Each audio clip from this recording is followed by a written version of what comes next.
Hello मेरे प्यारे दोस्तों, कैसे हो आप लोग। स्वागत है आप सभी का हमारे इस YouTube चैनल एक्सेलरेट टेंथ में। दोस्तों, अगर आप भी क्लास टेंथ के स्टूडेंट हैं और आप भी क्लास टेंथ की तैयारी करना चाहते हैं तो हमारे इस क्लास से जरूर जुड़िएगा। और आप भी अगर क्लास टेंथ 2027 के बोर्ड एग्जाम में बैठना चाहते हैं और बेहतर से बेहतर अंक लाना चाहते हैं तो हमारे इस क्लास 4 से जरूर जुड़िएगा, जो कि आप लोग आज पढ़ने जा रहे हैं क्लास 4, जो कि क्लास 3 हम लोगों ने कल देखा था। क्लास 3 हम लोगों ने कल देखा था और आज बारी है क्लास 4 का, ठीक है ना। तो आप लोगों के लिए हम इस तरह का इंपॉर्टेंट क्वेश्चन जो है हर दिन 20-20 ऑब्जेक्टिव क्वेश्चन लाते रहते हैं। तो आप लोग जो है जरूर देखिएगा और क्लास के एंड तक जरूर बने रहिएगा, ठीक है। तो आप लोग सब्सक्राइब जरूर कर दीजिएगा। तब तक चलते हैं हम लोग अब क्वेश्चन की ओर। हमारा पहला क्वेश्चन क्या कहता है, ठीक है। तो हमारा पहला क्वेश्चन है, एक सेकंड दोस्तों, क्या हो रहा है ये। हाँ, क्वेश्चन नंबर 1 है कि विद्युत चुंबक बनाने के लिए प्रायः किस प्रकार के छड़ का उपयोग किया जाता है। तो हमेशा याद रखिएगा कि विद्युत चुंबक बनाने के लिए किसका, इस्पात का या फिर पीतल का या फिर नरम लोहे का या फिर इनमें से कोई नहीं। तो हमेशा याद रखिएगा कि इस जो है विद्युत चुंबक बनाने के लिए नरम लोहे का जो है प्रयोग किया जाता है। तो ऑप्शन सी हमारा यहाँ पर क्या हो जाएगा, राइट आंसर हो जाएगा, ठीक है। चलते हम लोग अब अगली क्वेश्चन की ओर। अगला क्वेश्चन है हमारा क्वेश्चन नंबर 2। एक सेकेंड, ये क्या हो रहा है। क्वेश्चन नंबर 2 कहता है हमारे घरों में जो विद्युत आपूर्ति की जाती है वह है कितनी, यानी कि हमारे जो घर में विद्युत आती है यानी कि जो बिजली आती है वो कितनी आती है। तो ऑप्शन ए है हमारा 220 वोल्ट दिष्ट धारा या फिर 12 वोल्ट दिष्ट धारा या फिर 220 वोल्ट प्रत्यावर्ती धारा या फिर 12 वोल्ट प्रत्यावर्ती धारा। तो हमेशा याद रखिएगा कि हमारे जो घरों में मतलब जो कि आती है तो वो क्या होती है, 220, एक सेकंड दोस्तों, 220 वोल्ट प्रत्यावर्ती धारा, 220 वोल्ट प्रत्यावर्ती धारा। तो ऑप्शन सी हमारा क्या हो जाएगा, राइट आंसर हो जाएगा, ठीक है। क्वेश्चन नंबर 3 कहता है हमारा क्वेश्चन नंबर 3 कि किसी वस्तु का प्रतिबिंब आंख के जिस भाग पर पड़ता है वह है, यानी कि हमारे जो नेत्र में प्रतिबिंब बनता है वो कहाँ पर बनता है। तो हमेशा याद रखिएगा कि कहाँ पर, कोर्निया पर या फिर रेटिना पर या फिर पुतली पर या फिर आइरिस पर। तो हमेशा याद रखिएगा कि हमारे जो नेत्र में या फिर आंखों में जो प्रतिबिंब बनती है वो रेटिना पर बनती है। कहाँ पर बनती है, रेटिना पर। अब आप लोग पूछिएगा कि रेटिना सर प्रतिबिंब तो रेटिना पर बनती है लेकिन किस प्रकार की यानी कैसी बनती है। तो याद रखिएगा कि वास्तविक उल्टा, क्या वास्तविक उल्टा और छोटा बनता है। क्या बनता है, वास्तविक उल्टा और छोटा बनता है। तो इतना हमेशा याद रखिएगा। तो यहाँ ऑप्शन डी हमारा क्या हो जाएगा, राइट आंसर हो जाएगा, ठीक है। चलते हम लोग अब अगली क्वेश्चन की ओर। क्वेश्चन नंबर 4 कहता है क्वेश्चन नंबर 4 एक स्वस्थ आंख के लिए दूर बिंदु होता है। तो ये मैंने फर्स्ट क्लास में ही बताया था कि मतलब निकट बिंदु जो होता है वो कितना होता है, 25 cm होता है। कितना होता है, 25 cm। और वहां पे हम लोगों ने बताया था, हमने आपको बताया था कि दूर बिंदु जो होता है वो कितना होता है, अनंत होता है। क्या होता है, दूर बिंदु कितना होता है, अनंत। तो ऑप्शन डी हमारा क्या हो जाएगा, राइट आंसर हो जाएगा। अगला क्वेश्चन है हमारा क्वेश्चन नंबर 5 कहता है कि जीवाश्म ईंधन की ऊर्जा का रासायनिक स्रोत है, क्या है। तो हमेशा याद रखिएगा वास्तविक स्रोत यानी रासायनिक स्रोत होना चाहिए, ठीक है ना। तो यहाँ पे थोड़ा सा गलती टाइप किया गया है। तो जीवाश्म ईंधन की ऊर्जा का जो है वास्तविक स्रोत भी चल सकता है, ठीक है ना। वास्तविक स्रोत है क्या है, नाभिक के संलयन या फिर चंद्रमा या फिर सूर्य या फिर इनमें से कोई नहीं। तो हमेशा याद रखिएगा कि जीवाश्म ईंधन की ऊर्जा का जो वास्तविक स्रोत होता है वो सूर्य होता है। क्या होता है, सूर्य। तो ऑप्शन सी हमारा क्या हो जाएगा, यहाँ पर राइट आंसर हो जाएगा, ठीक है। चलते हम लोग अब अगली क्वेश्चन की ओर। अगला क्वेश्चन है हमारा क्वेश्चन नंबर 6। क्वेश्चन नंबर 6 कहता है कि विद्युत चुंबक के प्रेरण की खोज जो है वो किसने की थी, यानी कि एग्जामों में आप लोगों से पूछा जाएगा कि विद्युत चुंबक की खोज किसने की थी। तो हमेशा याद रखिएगा किसने, फैराडे ने या फिर मैक्सवेल ने या फिर एम्पियर ने या फिर फ्लेमिंग ने। तो हमेशा याद रखिएगा कि फैराडे जो है ना वो विद्युत चुंबक के प्रेरण की क्या की थी, खोज की थी। तो ऑप्शन ए हमारे यहाँ पर क्या हो जाएगा, राइट आंसर हो जाएगा, ठीक है। तो आप लोग क्लास के एंड तक जरूर बने रहिएगा क्योंकि आप लोगों के एग्जाम में इस तरह से ही ऑब्जेक्टिव क्वेश्चन जो है पूछे जाते हैं, ठीक है। तो आप लोग क्लास अच्छे से देखिएगा और जो समझ में ना आए तो आप लोग क्लास को दोबारा जरूर देख लीजिएगा और दोबारा भी समझ में ना आए तो आप लोग जो है अपना डाउट कमेंट बॉक्स में जरूर पूछेगा, मैं आप लोगों के जवाब का मतलब जो है कि आप लोगों के सवाल का इंतजार करूंगा, ठीक है। तो आप लोगों का देखते हैं कितने बच्चे सवाल पूछते हैं और कितने बच्चे को क्या क्या डाउट है, ठीक है ना। तो अगली क्लासों में हम डाउट क्लियर करना चाहेंगे और या फिर कमेंट बॉक्स में आपका रिप्लाई देकर भी डाउट को क्लियर कर सकते हैं, ठीक है ना। तो आप लोग जरूर पूछिएगा। तो अगला क्वेश्चन है हमारा क्वेश्चन नंबर 7, कहता है कि जो नेत्र निकट स्थित वस्तु को साफ नहीं देख सकता है उस नेत्र में होता है, यानी कि अगर निकट स्थित वस्तु को साफ से नहीं देख पाता और दूर की वस्तु को साफ से देख पाता है, तो इस प्रकार के नेत्र में जो है वो क्या होता है, निकट अगर नहीं देख सकता है, साफ नहीं देख सकता है तो दूर दृष्टि दोष होता है। क्या होता है, दूर दृष्टि दोष। तो ऑप्शन ए हमारा यहाँ पर क्या हो जाएगा,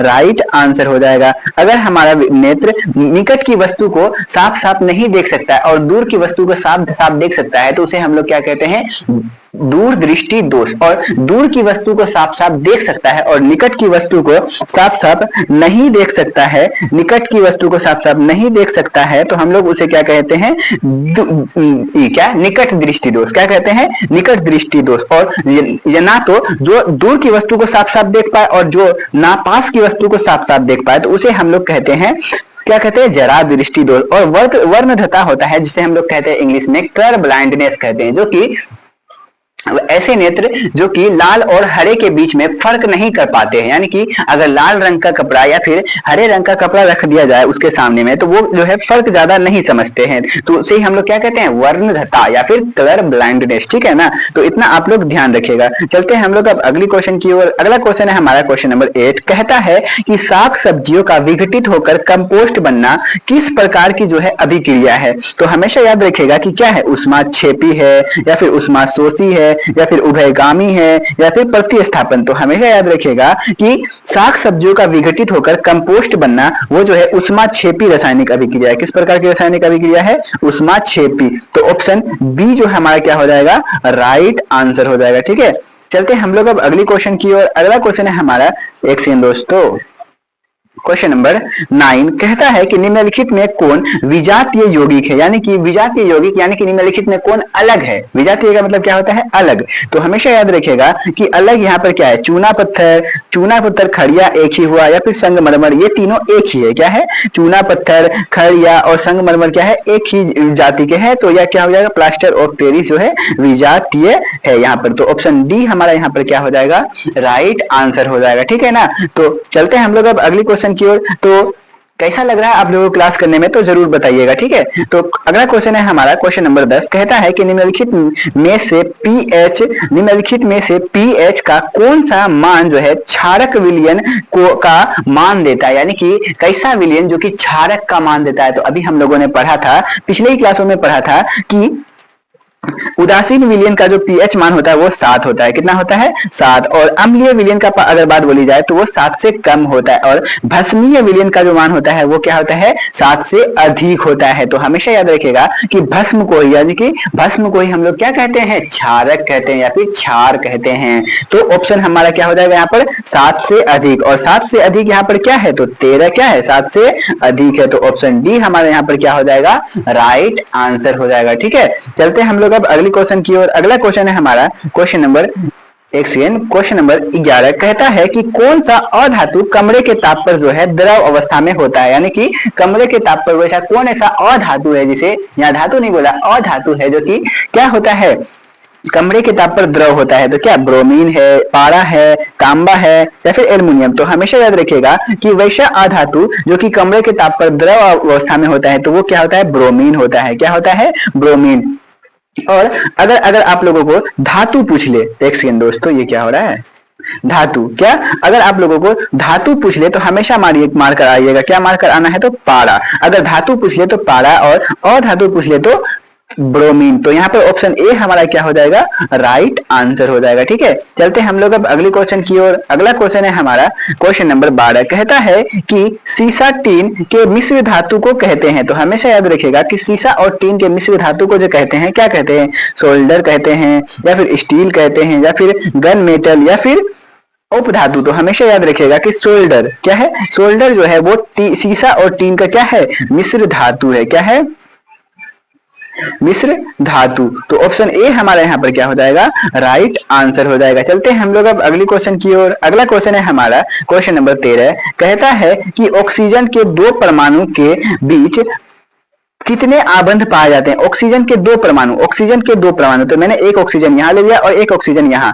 तो ऑक्सीजन की परमाणु संख्या कितनी होती है, तो 7 होती है, सॉरी 8 होती है। कितनी होती है, 8। ऑक्सीजन की परमाणु संख्या कितनी होती है, 8। तो 8 होती है, तो 8 इसके बाह्यतम कक्ष में इलेक्ट्रॉनों की संख्या जो होती है वो 6 होती है। कितनी होती है, बाह्यतम कक्ष में इलेक्ट्रॉनों की संख्या जो होती है वो 6 होती है। तो दोनों के पास क्या हो जाएगा हमारा, बाह्यतम कक्ष में इलेक्ट्रॉनों की संख्या 6। तो अपना अष्टक नियम, ये लोग अपना अष्टक नियम पूरा करने के लिए इसका ये 2 इलेक्ट्रॉन लेगा और इसका ये 2 इलेक्ट्रॉन लेगा। तो ये 2 इलेक्ट्रॉन लेकर अपना क्या कर रहे हैं, अष्टक नियम पूरा कर रहे हैं। तो इसे में कितने आबंध हो जाएंगे, तो 2 आबंध हो जाएंगे। 2 अगर इलेक्ट्रॉन लेकर अपना मतलब अष्टक नियम पूरा कर रहे हैं तो इसे क्या हम लोग कहेंगे, 2 आबंध। और 3 इलेक्ट्रॉन लेकर, अगर जैसे नाइट्रोजन की अगर हम लोग एग्जांपल ले लें, तो नाइट्रोजन में हम लोग होता है त्रिआबंध होता है। क्या होता है, त्रिआबंध हम लोग क्या कहते हैं, 3 आबंध होता है। क्या, क्योंकि उसमें जो होता है 3 इलेक्ट्रॉनों का साझा करके अपना अष्टक नियम जो है क्या करता है, पूरा करता है। ठीक है, चलते हम लोग अब अगली क्वेश्चन की ओर। अगला क्वेश्चन है हमारा क्वेश्चन नंबर 14, कहता है कि निम्नलिखित में से किसे आप उपभोक्ता श्रेणी में रखेंगे। तो हमेशा याद रखिएगा कि हरे पेड़ पौधे तो उत्पादक होते हैं, नील हरित शैवाल जंगली जानवर या फिर फूल और पत्ते। तो हमेशा याद रखिएगा कि जंगली जानवर को हम लोग किस में रखेंगे, तो उपभोक्ता की श्रेणी में रखेंगे। तो ऑप्शन सी हमारा यहाँ पर क्या हो जाएगा, राइट आंसर हो जाएगा। ठीक है, चलते हम लोग अब अगली क्वेश्चन की ओर। अगला क्वेश्चन है हमारा क्वेश्चन नंबर 15, कहता है कि कवक में पोषण की कौन सी विधि होती है, यानी कि कवक जो होती है उसमें पोषण की कौन सी विधि होती है। स्वपोषी पेड़ पौधे में होते हैं। मृत जीवी जो मरे हुए जीव जंतु को खाते हैं उसे हम लोग मृत जीवी कहते हैं। और समभोजी जिसे मानव जो होता है वो समभोजी होता है, जैसे मनुष्य क्या होता है, समभोजी होता है। तो हमारे यहाँ पर ऑप्शन राइट ऑप्शन हो जाएगा मृत जीवी। क्या हो जाएगा, कवक जो है मरे हुए जीव जंतु को ही खाते हैं। तो ऑप्शन बी हमारा यहाँ पर क्या हो जाएगा, ऑप्शन बी, एक सेकंड दोस्तों ये गलती लिखा दिया, बी क्या हो जाएगा यहाँ पर, बी राइट आंसर हो जाएगा। ठीक है ना, चलते हम लोग अब अगली क्वेश्चन की ओर। अगला क्वेश्चन है हमारा क्वेश्चन नंबर 16। हमारे यहाँ पे बहुत सा बारिश पड़ रहा है, ठीक है ना, तो आप लोग के भी तरफ पड़ रहा है क्या, यहाँ तो बहुत हो रहा है। ठीक है, तो क्वेश्चन नंबर 16 है हमारा, मुकुलन द्वारा प्रजनन जो होता है किस में होता है। तो हमेशा याद रखिएगा कि मुकुलन द्वारा प्रजनन जो होता है, हमने पहले ही क्लासों में पढ़ा था कि ईस्ट में कौन सा प्रजनन की कौन सी विधि होती है, तो मुकुलन होती है। तो यहाँ पे क्या हो जाएगा हमारा, जो मुकुलन जो होता है किसके द्वारा, किसमें होता है प्रजनन, तो ईस्ट में होता है। किसमें होता है, ईस्ट में। तो ऑप्शन बी हमारा यहाँ पर क्या हो जाएगा, राइट आंसर हो जाएगा। और तेज दे रही है दोस्तों मेरे बारिश। ठीक है, तो अगला क्वेश्चन है हमारा क्वेश्चन नंबर 17, कहता है कि मानव में डायलाइसिस थैली है, यानी कि क्या है, नेफ्रॉन है या फिर न्यूरॉन है या फिर माइटोकॉन्ड्रिया या फिर इनमें से कोई नहीं। तो हमेशा याद रखिएगा कि नेफ्रॉन जो होता है ना वो डायलाइसिस थैली होता है। अगर आप लोगों का अगर एक किडनी खराब हो जाए या फिर किसी का भी एक, आप लोगों का क्यों बोलूं मैं, देखो किसी का भी अगर एक किडनी खराब हो जाए तो उसमें क्या करते हैं हम लोग, एक जो है कृत्रिम वृक्क का उपयोग करते हैं। किसका उपयोग करते हैं, कृत्रिम वृक्क का। हम लोग उसे क्या कहते हैं, हीमोडायलाइसिस कहते हैं। क्या कहते हैं, हीमोडायलाइसिस। ठीक है ना, तो अगला हमारा क्वेश्चन क्या है, अगला क्वेश्चन है हमारा क्वेश्चन नंबर 18, कहता है कि पुष्पी पौधों में लैंगिक जनन किसके द्वारा होता है, यानी कि पुष्पी पौधों में जो होता है वो लैंगिक जनन किसके द्वारा होता है, पत्तियों के द्वारा या फिर तनों के द्वारा या फिर फूलों के द्वारा या फिर बीजों के द्वारा। तो हमेशा याद रखेगा कि पुष्पी पौधों में जो होते हैं लैंगिक जनन जो होते हैं वो फूलों में होते हैं। किसमें होते हैं, फूलों में। फूलों के जो होते हैं उसके परागकण, परागकोश से निकले परागकण जो है, परागकण जो है मादा भाग अंडाशय तक पहुंचती है, वहां पर क्या होता है, निषेचित होता है और उसी से क्या होता है, मतलब कि फूलों का जो है निर्माण होता है, तभी से क्या होता है, फर्टिलाइजेशन है। ठीक है ना, तो चलते हैं हम लोग अब अगली क्वेश्चन की ओर। अगला क्वेश्चन है हमारा क्वेश्चन नंबर 19, कहता है कि निम्न में से कौन जैविक प्रक्रम द्वारा अपघटित होने वाला पदार्थ है।